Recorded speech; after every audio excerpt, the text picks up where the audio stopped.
Bonjour à Bonjour, toutes et à tous. Bonjour Clémence. bonjour Ulysse et bonjour tout le monde. On va accueillir tout le monde. On va commencer. On est 1 minute en avance. Je pense qu'on est très content de vous présenter ce qu'on va vous présenter aujourd'hui. On a beaucoup hâte de vous montrer tout ça. On a même commencé en avance, vous voyez. On va accueillir tout le monde tranquillement.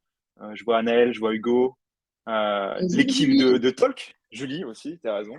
Euh, Amélie, Clara, l'équipe de Talk quand même qui est très présente. Euh, donc merci à tout le monde. J'espère que vous allez bien en cette journée. Manon qui a réussi à se connecter, c'est parfait.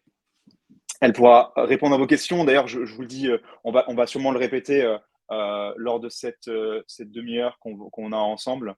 Euh, donc, vous avez l'équipe dans le chat. N'hésitez pas à poser vos questions dans le chat. L'équipe est là justement pour vous répondre. On va aussi prendre des questions sur scène. Donc on prendra des questions à la fin. Donc, c'est Léa et Alam qui sont du coup présentes dans le chat notamment, qui permettront du coup la sélection de la question et qui poseront les questions pour vous à la fin de ce webinaire. Donc, n'hésitez vraiment pas à poser vos questions. Si on peut y répondre dans le chat, on le fera avec grand plaisir. Vous avez toute l'équipe commerciale, vous avez l'équipe technique qui est aussi présente, vous avez donc les CSM. Donc, n'hésitez vraiment pas. On est là pour ça. On va aborder des sujets qui sont parfois un petit peu techniques. Donc, n'hésitez pas, voilà, si jamais il y a des zones d'ombre ou des choses sur lesquelles vous pensez qu'on a besoin d'insister, n'hésitez vraiment pas à nous le faire savoir. Et on va commencer dans quelques minutes. On va commencer dans quelques minutes. Comment tu vas, Clémence? Moi, je suis content de te retrouver en tout cas.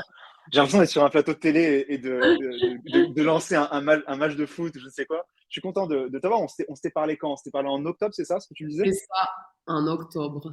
En octobre. On n'est pas obligé de me mettre en grand plan, par contre. Oui. Je préfère ne pas vous faire subir ça. Je pense que les slides sont beaucoup plus belles. Hop, on envoie comme ça, c'est parfait. On s'était vu en octobre, on s'était parlé de quoi à l'époque? On s'était parlé des analytics, c'est ça? Exactement. Super. Ouais, c'était un super webinaire. Là, c'est un petit peu différent, même si on a plein de features à vous montrer aussi. Et la dernière fois, tu étais à Copenhague? Ouais, exactement. D'ailleurs, dites-nous dans les commentaires où est-ce que vous êtes actuellement. J'ai un peu changé J'ai posé mes bagages dans un autre pays. Je suis redescendu un petit peu d'un cran. Je suis à Lisbonne en ce moment. Clémence, où est-ce que tu es toi actuellement? Un peu plus haut à Montpellier, mais quand même avec le soleil. Super. D'ailleurs, c'est intéressant, il y a une ligne hyper intéressante Lisbonne-Montpellier, à l'aéroport de Montpellier. Et j'ai pu voir du coup un petit assistant en bas à Oui, droite. oui. Très intéressant, très cool. J'étais Exactement. très content de voir ça. C'est Qui est génial. là en Rennes, en Bretagne, très bien. La Bretagne, ça nous gagne. J'ai pas vu les commentaires, j'ai pas ouvert. Merci Manon pour ça. On a du coup Paris, on a tout, enfin, la campagne toulousaine enneigée. Oui, nous, on n'a pas la neige encore à Montpellier. Ouais, ouais, c'est clair. Et Julie, bien sûr, il Et faut. oui, Carrément, carrément. Bon, c'est super en tout cas. Continuez à. J'ai hâte de lire un peu d'où vous êtes actuellement. Kiran qui nous envoie du soleil et on voulait, c'est génial. Le bruit à Paris. Bon, courage à toi, Manon. Il est 11h03. Clémence, qu'est-ce que tu en penses? Est-ce qu'on lancerait pas tranquillement alors ce webinaire? il est midi 3, hein, on n'a pas Ah le horaire. Désolé. Mais oui, on peut On y a. aller. Ok, super. Du coup, nouveau webinar. Le point de départ de ce webinaire et pourquoi ça nous donne envie de faire ce webinaire. D'ailleurs, on a un rythme quasi trimestriel, on est très content de ça. Euh, on voulait vous présenter deux sujets sur lesquels on travaille depuis la fin de l'année dernière, il me semble. Et ce sujet, en fait, il a émergé d'un besoin qu'on a identifié chez nos clients, mais aussi chez les clients de nos clients, chez vos utilisateurs finalement. Et ce qui est hyper intéressant, en fait, c'est qu'avec justement d'ailleurs dernier webinaire, vous parlez de nouveaux analytics, notamment comme les bubbles, qui vous permet du coup de trouver les nouvelles thématiques autour des demandes de vos clients. Cet outil-là nous permet aussi de comprendre du coup au final comment diriger nos fonctionnalités, où est le besoin et quelles sont au final les nouvelles attentes des utilisateurs de nos clients. Alors bien sûr, on l'augmente des discussions que les sales, les commerciaux peuvent avoir avec nos prospects, l'équipe CSM lors de l'accompagnement client. Mais on s'est rendu compte qu'il y avait vraiment de nouvelles attentes. Les clients, vos clients s'expriment et on les a identifiés. Et on avait ce besoin d'aller beaucoup plus loin, du coup, dans la conversation certes, on veut pouvoir automatiser des questions, mais il y avait vraiment un besoin d'aller beaucoup plus loin sur des actions bien précises. Et ça tombe bien parce que aujourd'hui, on est un peu au carrefour du coup au niveau de l'automatisation qui est possible sur nos assistants. En 2019, mais même un petit peu avant, on voit qu'on était au niveau 1, on était vraiment au tout début des systèmes experts, on était au balbutiement de ce qu'on pouvait vraiment faire de façon très productive avec l'IA. L'idée, c'était vraiment de faire du deflecting, de faire du routage au final. Donc, l'idée, c'était quoi? C'était qu'une personne arrivait sur un live chat ou n'importe quel autre outil, ça peut être même du mail ou du ticket. Et l'idée, c'était avec des règles plus ou moins intelligentes de pouvoir router la personne router en tout cas la demande à la bonne personne pour être traitée de façon plus rapide pour le client, mais aussi pour l'agent qui répondait aux requêtes. Nous, en fait, on est arrivé au niveau de la deuxième vague, et c'est là où on va du coup utiliser toute la performance, toute la valeur au final de l'intelligence artificielle et du machine learning à la contribution au final de l'automatisation. Et en fait, on est arrivé avec cette promesse très très tôt, qui est que pour nous, là où il peut y avoir de la valeur ajoutée, c'est dans l'interprétation. C'est que certes, des systèmes experts, ça marche, mais pour débloquer tout le potentiel, toute la valeur qu'on peut avoir avec notamment les technologies de machine learning, l'idée c'est de pouvoir interpréter les messages d'utilisateurs afin de comprendre la question et de pouvoir directement y répondre. Ne plus juste renvoyer la personne vers la bonne ressource, mais plutôt comprendre la demande et en fait envoyer automatiquement la bonne ressource. Et donc là, on va être vraiment dans l'ère de l'interprétation. On vous parle souvent d'ailleurs d'intention, c'est vraiment ça au final, hein, l'activité principale, c'est d'interpréter l'intention de l'utilisateur afin de lui répondre automatiquement. Donc on est ici actuellement, c'est un peu l'état de l'art jusqu'à aujourd'hui. Et en fait, là, l'idée, en fait, c'est de se dire comment, avec justement notamment ce besoin qui vient de vos utilisateurs, de vos clients, comment on va vers la nouvelle ère, on passe la nouvelle étape, le niveau 3, et on passe à l'ère de la transaction. En fait, si vous voulez, aujourd'hui, on a vraiment ce besoin d'aller plus loin dans l'information. Et Clémence, il me semble que tu as vraiment vu ça sur justement cet écart qu'on pouvait avoir entre le fait de juste donner une réponse et d'aller beaucoup plus loin dans la réponse que vous pouvez donner. Là, en fait, ce que vous voyez, c'est vraiment ce qu'on vous a transcrit sur le niveau 2, le niveau 3. Aujourd'hui, pour ceux qui utilisent la plateforme, vous savez comment ça fonctionne. C'est aujourd'hui, par exemple, si on posait la question de la météo, quel temps fait-il à Paris? Pour connaître la météo de jour, on renvoie du coup vers une URL, ce qui fait qu'on a une réponse qui est très générique. Là, en fait, ce qu'on va vous proposer et vous montrer, c'est qu'en faisant appel à une API, au final, quel temps fait-il à Montpellier? On aurait la réponse en live. Aujourd'hui, à midi 5, il fait 5 degrés à Montpellier. Et donc, si je posais la question quel temps fait-il à Paris, j'aurais également la question à Paris. L'idée, c'est d'aller encore plus loin, du coup, dans la personnalisation via des variables, et on verra ça un peu plus tard, Ouais. mais c'est d'aller encore plus loin pour donner, du coup, l'information, on va dire, plus précise en fonction de la demande que moi, en tant qu'utilisateur, je demande. Ce qui est intéressant, c'est que le point de départ reste le même. On va vraiment s'appuyer sur notre interprétation de l'intention, mais pas que. Hein. On voit aussi que dans cet exemple-là, on a aussi l'extraction d'une entité, notamment le nom de la ville. Et on ne va pas juste s'arrêter à voici la ressource, voici comment faire, allez ici, et donc aller demander à l'utilisateur d'aller cliquer, renvoyer la personne sur des pages de contenu et ce genre de choses. On va vraiment essayer de garder la personne dans la conversation et surtout faire l'action. C'est-à-dire qu'on ne va pas juste vous dire comment faire, on va lui faire l'action et lui proposer le contenu personnalisé par rapport à ce qu'il a demandé. Et en effet, l'idée pour nous, c'est de se dire comment justement on va venir passer au niveau 3, comment on passe de l'ère de l'interprétation à l'ère de la transaction. Et pour ça, du coup, on vous présente notre nouvelle fonctionnalité, l'API Manager. Donc, c'est la première brique, vous allez voir, de ces deux briques pour avoir cette expérience qu'on vous a montrée très simple, mais au final qui en dit long sur cette fameuse demande de météo. L'API Manager, c'est quoi? C'est une nouvelle fonctionnalité, no code. L'idée, c'est de pouvoir avoir une interface dans laquelle vous allez pouvoir créer vos connecteurs via du coup des outils externes, pour peu qu'ils soient du coup dotés d'une API et un petit peu documentés, on en reparlera. Et en fait, si vous voulez, initialement, quand Talk créait un connecteur, ça nous prenait plusieurs semaines, c'est du développement, donc là, yes Code pour le coup, hein, donc c'était du code qu'on devait mettre du coup dans le produit en plus. C'était assez lourd pour nous et ça nous rendait du coup pas assez du coup efficient dans notre processus de création parce que il fallait du coup prioriser ces connecteurs, on peut pas en faire des centaines et des centaines, donc il fallait vraiment faire des choix assez durs par rapport à ça et ça prenait beaucoup de temps à faire. Là, avec cette fonctionnalité-là, c'est qu'on a fait ce travail en amont, donc on a fait en sorte de créer un connecteur pour que dans le futur, ce soit beaucoup plus simple de créer des connecteurs et vous allez pouvoir le faire avec au final comme un formulaire qu'on a du coup dans l'interface avec des informations à remplir. Et une fois que ces informations sont remplies, vous allez pouvoir du coup connecter Talk à des outils externes. Et ça ne s'arrête pas là, parce que du coup, l'idée, c'est de se dire que certes, on a créé ici avec l'API Manager un bac à sable où vous allez pouvoir créer vos propres connecteurs, d'ailleurs peut-être avec vos propres outils internes. Mais l'idée derrière tout ça, c'est aussi de venir vous inspirer sur des connecteurs possibles. Et vu qu'on a créé ce produit en amont et que c'est beaucoup plus simple du coup pour nous de créer des connecteurs avec du coup l'API Manager, l'idée c'est tout le long de l'année de venir vous aider en vous donnant du coup des connecteurs templates avec des outils bien connus, des Salesforce, des PrestaShop, des HubSpot, des Zapier, Spotify, Shopify, Zendesk. Vous voyez l'idée. Et ce qui est intéressant, c'est que ce sont des connecteurs qui sont vraiment scopés, qui ont un périmètre qui est autour d'une fonctionnalité. Par exemple, ça va être je veux que d'aller me connecter sur mon Salesforce pour créer une nouvelle opportunité ou un nouveau lead. Et vraiment, l'idée, c'est de venir vous donner comme un App Store, au final, un connecteur store, où vous allez pouvoir très facilement, du coup, activer ces connecteurs-là afin de décupler les possibilités de Talk et de ne pas, du coup, être enfermé sur notre écosystème, d'être vraiment ouvert sur l'écosystème de votre stack d'outils, de votre panoplie d'outils que vous avez.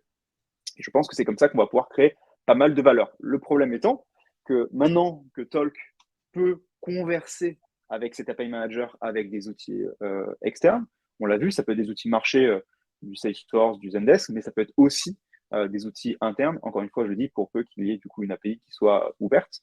Mais si vous voulez, là, on est encore en vase clos, on est dans les backstage, on est un peu en back office. L'idée, c'est comment on va pouvoir de façon très productive l'utiliser pour le end user dans une conversation finalement.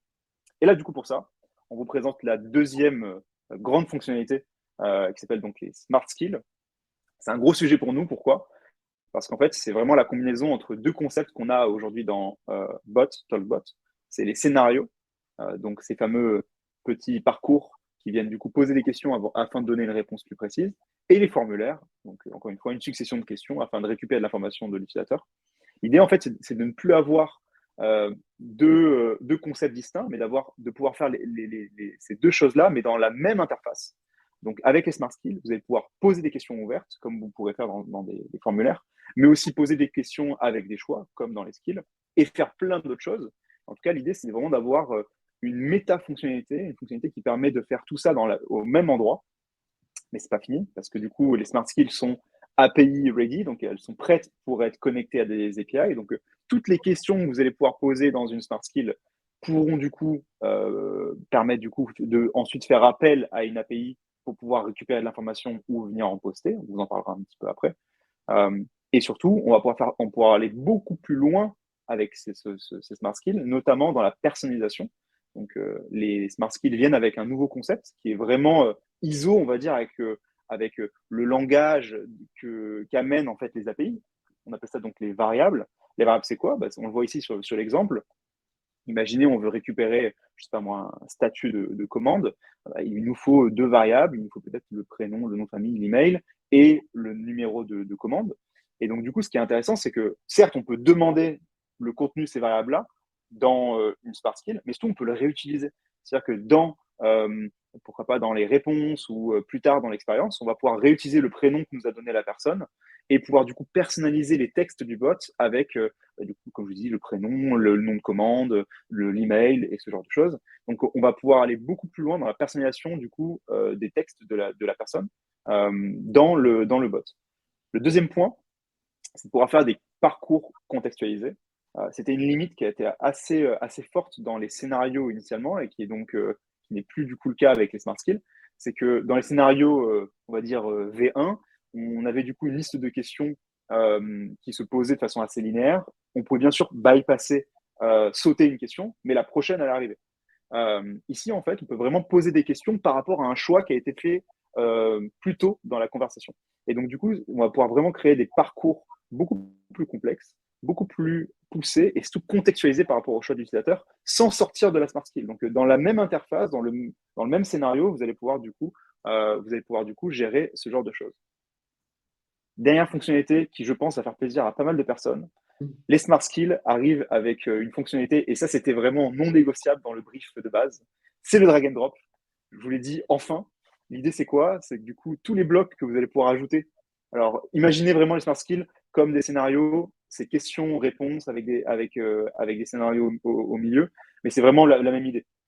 Donc, on va venir ajouter des blocs. Et donc, du coup, les blocs entre eux sont repositionnables grâce à un drag and drop, mais aussi à l'intérieur des blocs. Par exemple, quand vous avez des boutons, les boutons sont aussi repositionnables à l'intérieur du bloc. Donc, ça, c'est vraiment, encore une fois, quelque chose qui est une demande qu'on a depuis longtemps. On le sait et on l'a fait sur les Smart Skills. Ce n'est pas une fin en soi. Si on le fait sur les Smart Skills, c'est qu'on veut aussi le mettre du coup dans l'éditeur de réponses côté Q&A. Ça va arriver aussi au courant de l'année. Là, on le teste sur les Smart Skills et on veut le déployer plus globalement dans le produit parce qu'on sait que c'est une demande qui va vous faire plaisir. En tout cas, ça vient directement avec tout ça. Je crois avoir tout dit. Il y a plein d'autres choses. Vous allez les découvrir, notamment aussi, je pense, aux validations. C'est-à-dire que quand on va poser une question, notamment, je sais pas moi, donnez-moi votre email, ça va venir directement avec une validation, c'est-à-dire qu'on va valider le fait que la réponse contient bien un email avant de passer à la prochaine étape. On va faire ça avec le numéro de téléphone, avec l'adresse et avec du coup des règles custom, par exemple, pour avoir notamment des formats de nom de commande. Donc, imaginez, je sais pas moi, vos numéros de commande ou votre ID client, il commence toujours par 3 lettres et après il y a 6 chiffres. Et ben, du coup, vous allez pouvoir renseigner ça du coup dans les Smart Skills. Et tant qu'on n'a pas ce motif-là, on ne passe pas à la prochaine question pour bien valider que la personne nous a bien donné la bonne information. Donc, il y a plein de choses qui arrivent avec, mais gardez en tête vraiment ça. C'est une interface qui regroupe les scénarios et les formulaires, une interface qui a été complètement redesignée avec du drag and drop et la possibilité de faire du coup des textes personnalisés, notamment avec les variables. Du coup, je vais passer la parole à Clémence qui va rentrer un peu plus dans le détail. OK, maintenant qu'on a les Smart Skills qui peuvent être branchés du coup avec des API. Et donc, du coup, on peut du coup avoir une conversation, on va récolter de l'information pour pouvoir après faire des calls API et vous allez voir afficher cette information dans la conversation. On a voulu vous donner quelques petits exemples qui commencent, il me semble, avec un exemple autour du e-commerce. Donc là, vous le voyez avec un exemple de conversation. C'est tous les exemples qu'on va vous présenter, c'est pour vous montrer en situation qu'est-ce qu'on peut faire avec. Donc là, typiquement pour du e-commerce, c'est je vais demander où en est ma commande. Moi, la nécessité en tant qu'API, ce que j'ai besoin, c'est du numéro de commande. L'utilisateur va le remplir et à partir de cette information-là, l'API va pousser du coup des informations. Dans ce cas-là, le statut de la livraison, où est-ce qu'elle en est, avec également la date de quand le colis sera livré. Bien évidemment, en fonction de qui je suis, de mon numéro de commande, les scénarios peuvent être différents.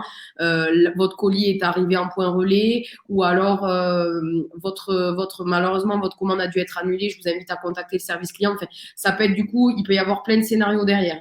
L'idée donc, c'est que on est vraiment dans, je vais suivre donc l'entrée, c'est le numéro de commande et qu'est-ce que je peux en faire derrière. Ça peut aussi du coup côté, donc ça c'est pour l'utilisateur final, mais aussi côté client interne, c'est également via l'API, je vais pouvoir créer un litige dans mon CRM, c'est-à-dire que moi via la Smart Skill, il y a un litige, du coup par exemple ma commande est endommagée, donc l'utilisateur va devoir remplir un certain nombre d'informations, ce qui du coup va me permettre dans mon CRM type Salesforce de pousser l'information, créer le litige pour que les équipes dédiées derrière puissent bien s'en occuper. Donc il y a un gain de temps qui est au final pour les deux personnes, c'est-à-dire pour l'utilisateur final où il va avoir une information très rapide. Si on prenait par exemple la version actuelle, on met par exemple où en est ma commande, on dirait par exemple rendez-vous sur telle URL pour voir où il en est. Là au moins j'ai la réponse tout de suite. Et par rapport au litige, ça serait par exemple aujourd'hui avoir un formulaire qui serait renvoyé vers un mail. Là non, on le crée directement du coup dans le CRM, ce qui fait que derrière les équipes peuvent s'en occuper et tout est dans leur outil de suivi. Donc c'est un gain de temps pour les deux entités. Exactement. Et ce qui est intéressant, c'est que du coup, ça vient se greffer sur des workflows, des process, des outils qui sont déjà existants. Donc la learning curve, l'effort du coup est moindre. Et c'est vraiment ça en fait où on veut pousser du coup l'automatisation. On le voit aussi par ces parcours-là qui viennent juste s'adapter par rapport à vos besoins et surtout remplacer des tâches qui sont du coup humaines et qui du coup peuvent être faites par le bot. Et là où du coup je pense qu'on va débloquer beaucoup de valeur ensemble, c'est justement en identifiant ces parcours-là que l'on peut facilement intégrer dans vos workflows, mais qui vont du coup enlever une charge pour vous sur des choses qui sont très très récurrentes, comme notamment les litiges. Donc au niveau de l'assurance, ça peut donc là pareil, c'est quelques cas d'usage. Par exemple, donc là dans la conversation, ça serait par exemple obtenir ma carte de tiers payant. On va demander deux choses, donc les deux variables qui permettent de débloquer, ce qui serait mon numéro d'adhérent et ma date de naissance. Et à partir de là, du coup, je pousse directement le document. Donc, ça pourrait être également comme pour pousser comme information, par exemple, le détail d'un remboursement où la personne pourrait suivre directement, du coup, est-ce que tel remboursement et on pourrait demander quel serait, par exemple, le numéro du devis, récupérer la carte de tiers payant, on vient d'en parler, modifier les coordonnées contacts de la famille. Donc là, ça serait du coup permettre de le faire en live et qui vous aussi serait posté dans votre CRM. Donc là, on est dans le cas win-win où je fais quelque chose de facile et de l'autre côté, vous avez aussi l'information. Pareil sur tout ce qui est au niveau des mots de passe. En soi, on le redira après, là, c'est quelques cas d'usage, mais il y en a encore et encore et encore plus. Ça dépend également, vous aussi, de quels enjeux et de votre stratégie sur les points sur lesquels vous voulez du coup être le plus efficace. Super. Et je vois qu'il y a des assureurs dans le chat. On est très Oui, contents il du y en coup. a. Et Louis qui disait vive l'assurance va être très content du coup de ce qu'on va pouvoir faire ensemble. C'est génial. Et donc le dernier, par exemple, les laboratoires. Donc par exemple, aujourd'hui, donc là c'est un cas en plus un peu particulier, c'est que par exemple les laboratoires n'ont pas tous des services clients, mais ont plutôt des secrétaires, mais qui n'ont pas pour vocation première de répondre au téléphone pour savoir, ben, par exemple, qu'un patient pourrait demander à quelle heure vous êtes ouvert, etc. Donc là, typiquement, le cas d'usage, ça serait je rentre du coup mon code postal et ou ma ville, et un bot serait capable d'une me donner les bots les plus proches de chez moi, mais également du coup de me donner les horaires d'ouverture, les types d'analyses possibles pour les enfants, pour les adultes. Est-ce que je dois venir à jeun et est-ce que je dois prendre rendez-vous? Ce qui fait que là, on bypass complètement la secrétaire où le bot peut donner tout en fonction de mon besoin et de là où je me trouve. Super.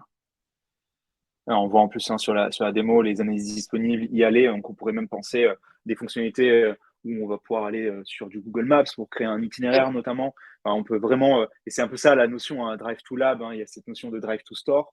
Donc c'est vraiment ça qui va être vraiment hyper intéressant. On le voit, on va travailler avec des formats, on est en train d'ajouter les carousels justement dans les smart skills qui pourraient du coup permettre du coup ce genre d'affichage avec peut-être même plusieurs laboratoires. Donc c'est là où ça va être hyper intéressant. Je pense que vous avez compris globalement. Et justement, pour faire un peu un recap de tout ça, Clémence, on avait cette slide qui est hyper intéressante pour aussi les personnes qui ne sont pas dans ces trois industries, et ou surtout pour ouvrir un peu vos chakras sur qu'est-ce qu'on peut faire avec justement ces smart skills et l'AP Image. Du coup, on est sur deux phases. On est sur le get et sur le post. Le get, c'est du coup vraiment d'aller via l'info que je peux récupérer, pousser donc quelque chose. Par exemple, ben, on a mis le statut d'un process, générer du devis, proposer une offre adaptée, de savoir du coup déjà si l'utilisateur est un client ou non, parce qu'on va du coup certaines variables. Donc là, on est vraiment dans la compréhension, mais surtout en fonction de certaines variables, de pouvoir déclencher des scénarios bien précis et d'amener quelque chose qui va encore plus loin que ce qu'on propose aujourd'hui. On parlait du coup de qu'est-ce qu'on pouvait pour d'autres cas d'usage. Il y a aussi la prise de rendez-vous, par exemple, qui pourrait être un autre cas. Et après, il y a la partie post, où là, en fait, c'est au-delà donc, de récupérer l'utilisateur, c'est aussi moi, qu'est-ce que ça va m'impacter. Et comme on l'a dit, c'est très, par exemple, modifier des coordonnées dans un CRM, créer une opportunité, donc avec de la génération de leads, avec une demande de devis, pouvoir souscrire directement à une option. C'est vraiment ça, donc ça revient aux deux entités, c'est que du côté de l'utilisateur, mais aussi de mon côté, mon équipe, je peux du coup avoir plein d'informations qu'aujourd'hui, à date, je n'arrivais pas à avoir. Et Exactement, ouais. c'est bien le but de cette fonctionnalité-là, c'est de passer du coup le level supérieur dans l'expérience utilisateur, mais également dans moi, comment j'arrive à traiter les demandes et que j'en sois et que j'arrive à gagner du temps également en interne. Et donc l'aspect, par exemple sur la génération de lead, on a un aspect oui, mais par exemple sur le suivi de commande, si on sait, donc ça c'est un cas qu'on connaît bien aujourd'hui, si on sait que grâce à la génération d'un litige, bah, du coup le bot m'a permis de faire un contact VS 2 ou 3 qui était le cas avant dans mon process, j'ai gagné également 3 contents qui représentent du coup bah, du temps, du temps humain, etc. Ouais, exactement. Alors, on l'a dit, on a vu là avec quelques exemples sur quelques industries. D'ailleurs, il me semble, Clémence, que les quelques exemples que tu nous as trouvés, c'est aussi des exemples sur lesquels aussi on travaille déjà, c'est ça? Oui. En fait, on n'a pas attendu de faire la Pay Manager et les Smart Skills pour justement faire ces expériences-là, pour aussi nous prouver aussi la valeur aussi que pouvaient dégager ces expériences-là. Donc, on en est convaincu. Le point à bien garder en tête, c'est que c'est vraiment un bac à sable. Et donc, ça montre que l'effort de faire cette fonctionnalité a été grand, mais au final, c'est qu'une première bataille qui a été gagnée. Là, ce qui nous reste à faire, c'est vraiment de voir ensemble qu'est-ce qu'on peut faire pour vous avec cette fonctionnalité-là. Et je pense que là, du coup, ça ouvre à énormément de possibilités. Il va falloir du coup être très bon sur la priorisation, se poser les questions de, justement, on voit du coup des cas d'usage, j'ai vu dans le chat, qui sont hyper intéressants. Se poser la question du coup de la maturité techniquement, hein, est-ce qu'une API est présente, est-ce qu'elle est documentée? Et après, derrière, c'est vraiment se dire quels sont les cas d'usage qui apportent le plus de ROI, où est-ce qu'on est mature, est-ce qu'on est prêt du coup à déclencher ce genre de cas d'usage chez nous.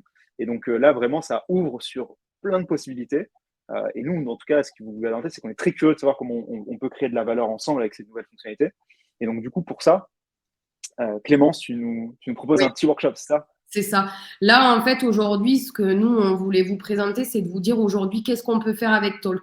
Maintenant, la deuxième étape, c'est du coup qu'on en discute ensemble sur justement la partie prérequis, on va dire API, mais également sur les cas d'usage. Parce que nous, on a, par exemple, dans le cadre de suivi qu'on peut voir, on sait qu'il y a des demandes récurrentes, typiquement sur le suivi de remboursement, dans le niveau des assurances. C'est des choses qu'on peut revoir, soit dans l'autoscope, pour ceux qui sont clients, vous savez de quoi je parle, et également dans l'analytics au niveau des satisfactions, on voit que les personnes sont là aussi pour poser des questions qui sont ultra personnalisées. Donc là, l'API pourrait y répondre.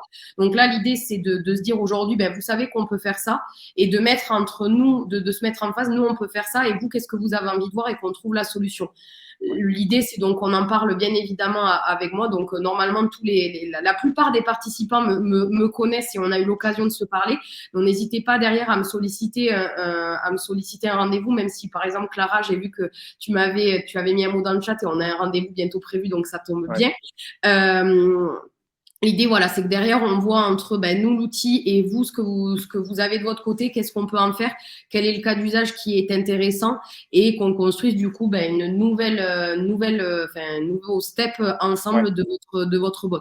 Donc là, en fait, l'outil, l'idée, c'est que du coup, on le débloque ensuite ensemble par rapport du coup à ce que vous souhaitez faire, etc. Donc maintenant que vous savez tout ce qu'on peut faire, on sera ravis de savoir tout ce que vous avez envie d'en faire, parce que c'est l'idée maintenant qu'on vous a ouvert les portes, c'est de voir ce que vous allez faire avec tout ça. Et bien évidemment, je me tiens à disposition pour que vous puissiez en discuter avec moi. Ouais, exactement. Je pense que c'est vraiment le nerf de la guerre. C'est vraiment proposer, montrer du coup le champ des possibles et après essayer de voir où est-ce qu'on peut prioriser pour voir où est-ce qu'on peut apporter plus de valeur. Et d'ailleurs, on a parlé beaucoup de cas d'usage, peut-être parce que je vois des questions arriver dans le chat. On a parlé de beaucoup de choses qui vont concerner des API calls vers des outils internes. Mais on l'a vu un peu d'ailleurs avec le Drive to Lab, où au final, on peut aussi aller s'interfacer. Si ça génère de la valeur pour l'utilisateur final, on peut aussi aller s'interfacer avec des API ouvertes ou des API d'autres acteurs, comme là, on parlait de Google avec Google Maps, par exemple. Donc, c'est ça qui est hyper intéressant, c'est vraiment se poser la question au début de, OK, qu'est-ce que Talk peut faire avec ces fonctionnalités-là et qu'est-ce qu'on peut faire pour nos utilisateurs? Et après, de prioriser de façon assez simple, selon, l'impact que ça peut avoir. Donc, est-ce que ça va avoir un impact grand sur peut-être l'expérience utilisateur, sur ou tout simplement le ROI, le business que ça peut générer. Et de l'autre côté, c'est votre maturité, on va dire, technologique, technique. Et peut-être qu'on va se rendre compte qu'il y a peut-être des quick wins, il y a peut-être des choses faciles à faire avec des API qui sont ouvertes. Et d'ailleurs, Manon, je sais qu'elle travaille énormément sur le fait de dénicher des outils sur des API ouvertes, même d'ailleurs des API publiques, qui peuvent générer du coup de la valeur. Manon qui réagit, qui peuvent générer de la valeur du coup pour vos utilisateurs. Voilà, Manon parlait notamment de EcoWatt. Et vraiment, c'est vraiment cette idée-là, c'est que il faut pas non plus se braquer, se dire on n'est pas encore assez mature, on n'est pas prêt, ça va arriver. Je pense qu'on peut trouver des cas d'usage qui peuvent générer de la valeur pour les utilisateurs avec des API qui sont du coup déjà existantes et se poser la question du coup de comment on peut les intégrer et la valeur que ça peut créer pour l'utilisateur. Donc vraiment, je comprends peut-être la frustration aussi de se dire on aimerait bien le faire, mais peut-être qu'on n'a pas la maturité technique. D'ailleurs, intéressant, on va répondre à ces questions aussi de Louis sur la data. Mais du coup, derrière, c'est vraiment de se dire, du coup, peut-être qu'il y a des cas d'usage qui sont autant importants pour justement pour créer de la valeur pour votre utilisateur. Est-ce qu'on a des questions? Peut-être que Léa ou Alam, vous voulez peut-être monter sur scène. Je me permets, en attendant, de prendre la question que je vois de Louis. Sur le RGPD. Exactement. Et donc, du coup, c'est une considération qui est hyper intéressante. Et en effet, Clémence, il me semble que lors de tes workshops, tu as pu avoir ce genre de discussion, il me semble. Oui, ben, du coup, par exemple, par rapport à tout ce qui est les données de santé, en Mm. fait, c'est qu'aujourd'hui, la première chose, ça serait par exemple de déclencher, on va dire, l'API ou alors même un bot spécifique que lorsque l'utilisateur est logué, parce qu'en fait, du moment qu'il est dans son espace client, les données sont également accessibles. Donc, il y a plusieurs méthodes et on va dire, plusieurs méthodes et plusieurs logiques par rapport à ça pour que justement, l'idée, c'est et c'est pour ça qu'on demande à chaque fois également certaines données pour que la personne du coup puisse vraiment s'identifier et que on ait les infos derrière. Mais du coup, Louis, si le sujet t'intéresse, pareil, je serais ravie qu'on en Ouais, discute prochainement. exactement. Alam, Léa, bonjour. Oui, Bonjour. il y a eu quelques réponses dans le chat tout au long du webinaire. Du coup, il y a Clara deuxième part qui nous dit qu'elle aimerait bien donc, que ce soit des connecteurs donc avec le back-office. Oui, ben ça, du coup, du coup, du moment que l'outil en interne a ben justement une API, du coup, en fait, c'est la clé hein, et également à voir aussi ce que cette API transmet comme information. Donc, en soi, il y a ce qu'on vous présentait comme illustration, tout ce qu'on peut connaître, type, ben, du coup, Zapier, Salesforce ou Shopify, mais après, c'est pas bloqué. Ça dépend vraiment de la technologie de l'outil que vous utilisez derrière et de s'il y a cette API qui est disponible. Ouais, exactement. C'est vraiment le point et c'est pour ça que c'est super important. Là, on vous donne vraiment de l'inspiration sur les cas d'usage, mais ça n'enlèvera jamais le fait de vraiment faire ce deep dive, d'aller vraiment dans le fond du sujet, client par client, contexte par contexte. Et encore une fois, ce que disait Clément, c'est hyper intéressant. C'est vraiment objectif par objectif. C'est que il faut vraiment qu'on soit vraiment très aligné entre, certes, ce que l'on peut faire, mais quels sont vos objectifs à vous et voir vraiment l'alignement parfait par rapport à ça. Et je pense que si en effet, s'il y a un sujet sur un connecteur avec un back-office, sur un cas d'usage, on verra ensemble comment on peut le créer. En tout cas, aujourd'hui, c'était vraiment ça l'idée de cette présentation, c'est qu'aujourd'hui, on a des outils pour le faire. Et donc, du coup, ça va beaucoup plus vite et on peut tester des choses. Donc, c'est ça qui est très, très intéressant. J'avais Louis qui parlait aussi d'un cas d'usage sur trouver des professionnels de santé autour de soi. Pour les mutuelles, c'est hyper intéressant.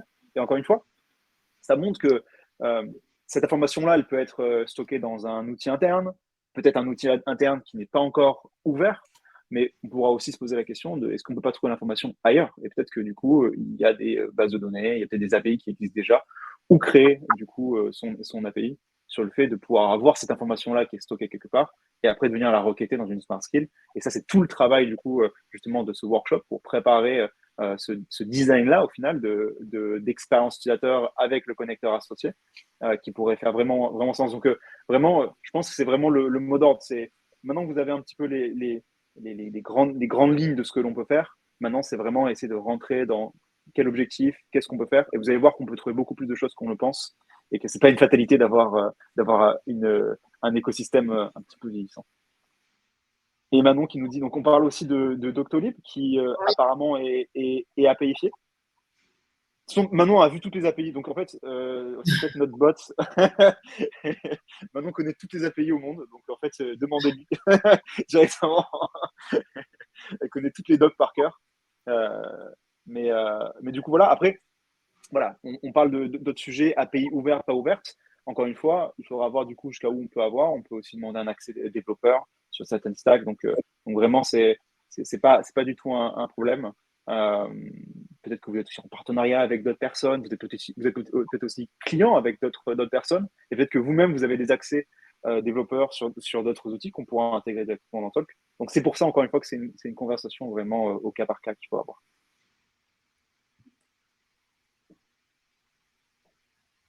Le Et du chat coup, je vois qu'on parle de carte blanche, c'est ça? et d'Alméris. Ok, super.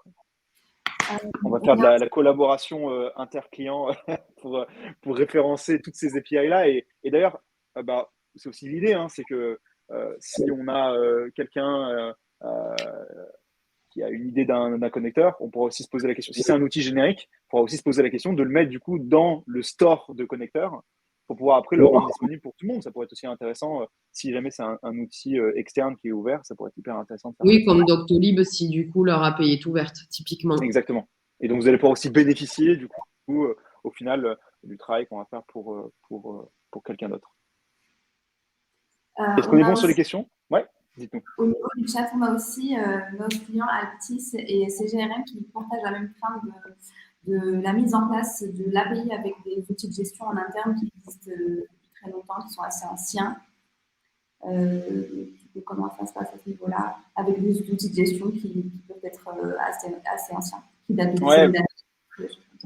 Exactement. C'est vraiment l'idée, c'est que il est vrai qu'on peut débloquer tout le pouvoir de ce qu'on vous a montré là, le fait de passer vraiment à l'ère de la transaction, ça se débloque justement avec des API. On sait que ça peut être des process qui peuvent être assez longs d'ouvrir son outil. Et l'idée, c'est vraiment ça, c'est se dire, s'il n'y a pas de possibilité sur des outils qui sont vraiment trop vieillissants, où on sait que les roadmaps peuvent prendre des années et des années pour avoir ce genre de choses, on peut trouver des use cases secondaires, alternatifs, sur des API ouvertes, publiques ou non publiques, pour pouvoir commencer à générer de la valeur. Parce qu'on pense qu'au final, il ne faut pas être limité par ça. Donc, pour moi, ce serait vraiment ça, en fait, mon approche.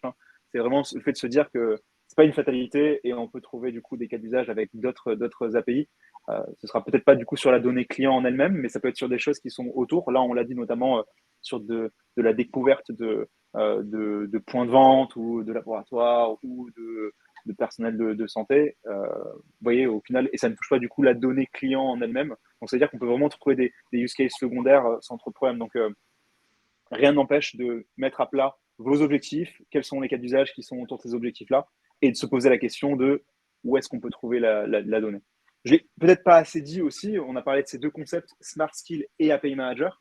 C'est bien sûr ces deux concepts qui sont séparés. C'est-à-dire qu'ils vivent l'un sans l'autre. Alors, ça fait sens d'avoir, si on a une API, si on veut l'utiliser de façon productive dans le bot, il faut passer par une Smart Skill, mais vous pouvez très bien utiliser les Smart Skills sans API Manager. Ça veut dire que vous allez pouvoir notamment utiliser les variables. Donc, si vous demandez le prénom de la personne, vous allez pouvoir la réutiliser plus tard dans la conversation. Et ça vous montre qu'au final, vous allez pouvoir commencer à personnaliser sans même avoir de connecteur API. Ça peut être assez intéressant.